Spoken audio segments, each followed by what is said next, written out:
Mais um destaque, a jurista e ex-deputada estadual em São Paulo, Janaína Pascoal, tornou-se alvo de ataques do Centro Acadêmico 6 de agosto da Faculdade de Direito da 11 de agosto, melhor dizendo, o nome do Centro Acadêmico, 11 de agosto, da Faculdade de Direito da USP.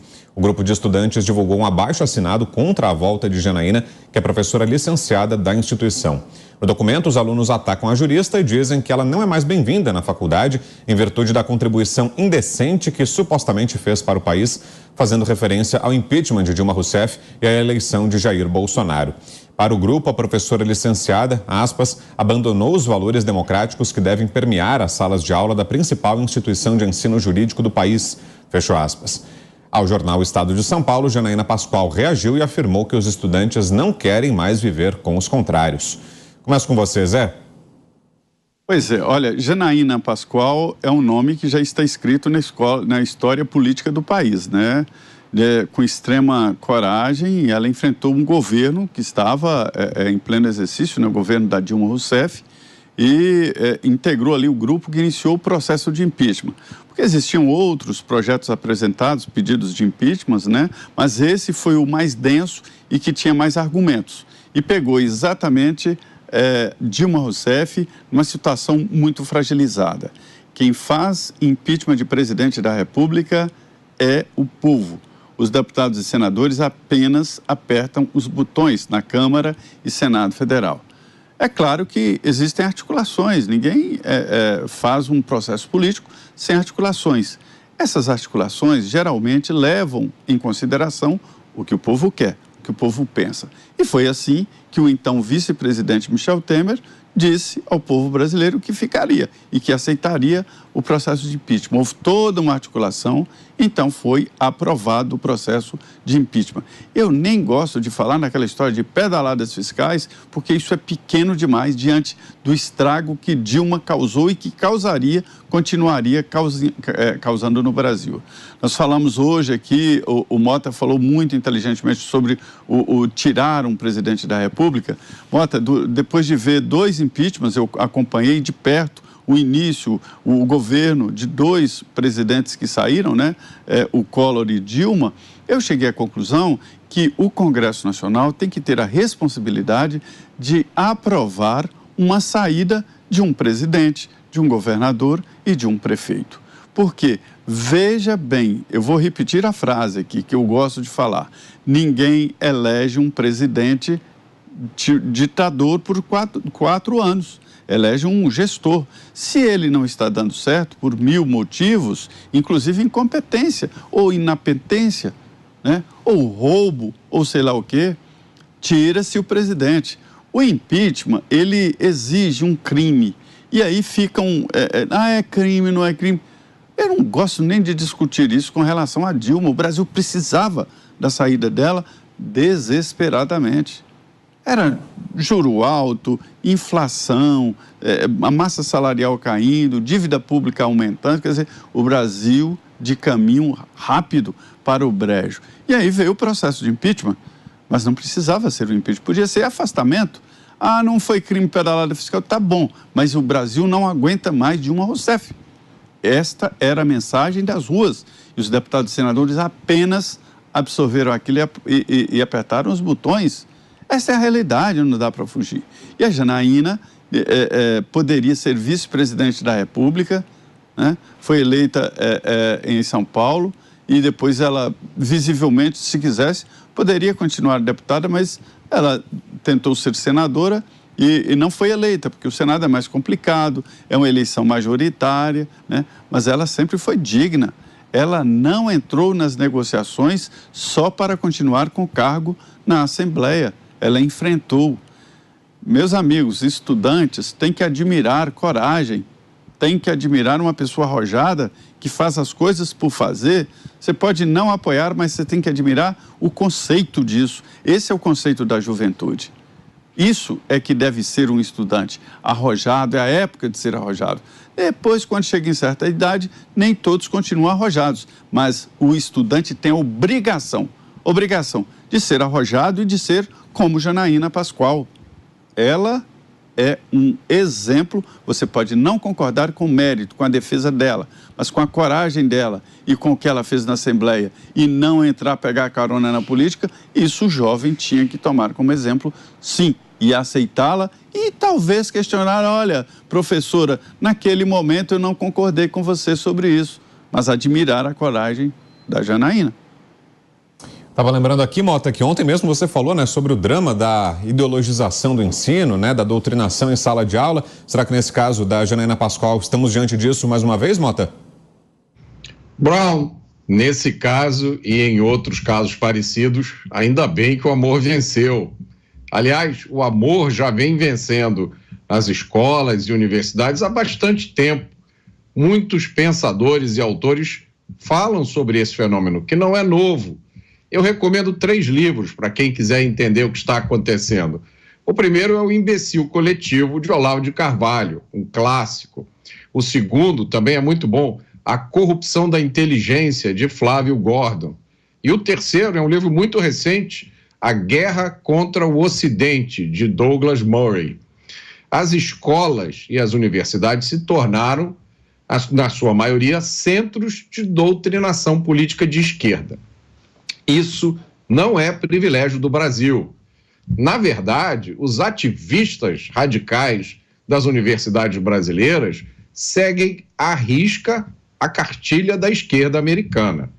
Uma cartilha que tem origem na Escola de Frankfurt, na obra de Antônio Gramsci e na pregação de vários filósofos radicais como Michel Foucault. É uma mistura de radicalismo, intolerância e marxismo de terceira mão, servido em largas doses.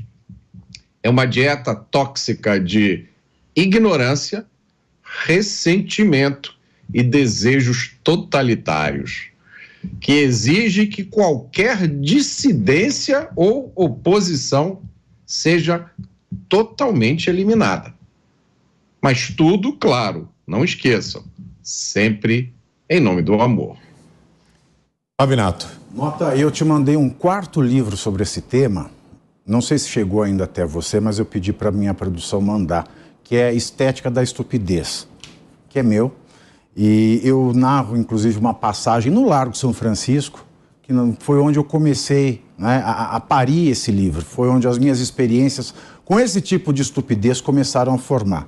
Depois você me diga se chegou Estética da Estupidez até você. Eu te aviso, obrigado, Pavinato, que ainda não chegou não, assim que chegar eu te falo, muito obrigado. Ok. Bom, Largo São Francisco. Uma vez eu fui dar uma aula, há poucos anos, e a pedido da professora Patrícia, de Direito Civil, eu cheguei lá e alguns alunos falaram, olha, é aquele fascista entrando. Bom, pois, muito bem. Quem disse isso para mim era um menino que estava com o seu namorado ali nas arcadas, de mão dada. Eu falei para ele, criança, no começo dos anos 2000, não faz tanto tempo assim, faz pouco mais de 20 anos atrás, não existia gay assumido na faculdade de Direito. Aliás, não existia gay assumido nos escritórios de advocacia. Os advogados gays eram enrustidos, casados, tinham um filho e enganavam as mulheres. No Largo São Francisco, eu fui a primeira pessoa a sair do armário na graduação, logo no começo dos anos 2000. Então, se hoje você está dando bitoca na boca do seu namorado aqui dentro, você está dando bitoca porque eu fui o primeiro a romper com esta barreira e agora você me chama de fascista. Quando você nasceu, criança, eu já estava passando um bocado aqui onde agora você se sente, nestas arcadas, neste pátio onde você se sente o dono. O Centro Acadêmico 11 de Agosto, a partir especialmente do ano de 2003, ele sempre foi embalado pela retórica da esquerda. Todos aqueles que eu vi nos anos de governo Lula, no Centro Acadêmico 11 de Agosto, que eram embalados pela esquerda, hoje trabalham com algum assessor do PT, são assessores de pessoas vinculadas ao Partido dos Trabalhadores, todos. O Centro Acadêmico, na minha época, que foi a época que Lula era presidente, seu primeiro mandato, foi um celeiro de profissionais para o governo petista. Pois bem, eu já vi o centro acadêmico fazer protestos contra o João Grandino Rodas, que foi diretor da Faculdade de Direito e foi reitor da USP, que, aliás, deu um jeito na USP, porque a USP estava uma carquilha econômica, mas eles nunca chegaram a esse ponto abjeto que se chegou com essa carta. Eu li essa carta ontem, eu fiquei realmente, além do nojo, com vergonha, porque tantos são os erros de gramática nessa carta, que eu falo, não é possível. Esses alunos não fazem mais FUVEST para entrar? Não fazem mais? Será que isso é um problema da cota? Eu nunca vi uma pessoa que passa na FUVEST em língua portuguesa escrever uma carta tão vergonhosa e tão cheia de erros de português. É uma vergonha. Na Faculdade de Direito do Largo de São Francisco, minha alma mater, que era considerada a melhor faculdade de direito do país, é a primeira faculdade de direito do país, fundada em 1827 por Dom Pedro I. E a primeira a entrar em atividade, porque o decreto ele cria Faculdade de Direito em São Paulo e Olinda. No decreto, São Paulo vem primeiro que Olinda e o funcionamento começa antes em São Paulo e só em 1828 em Olinda. E foi o berço de grandes nomes, muitos presidentes da República.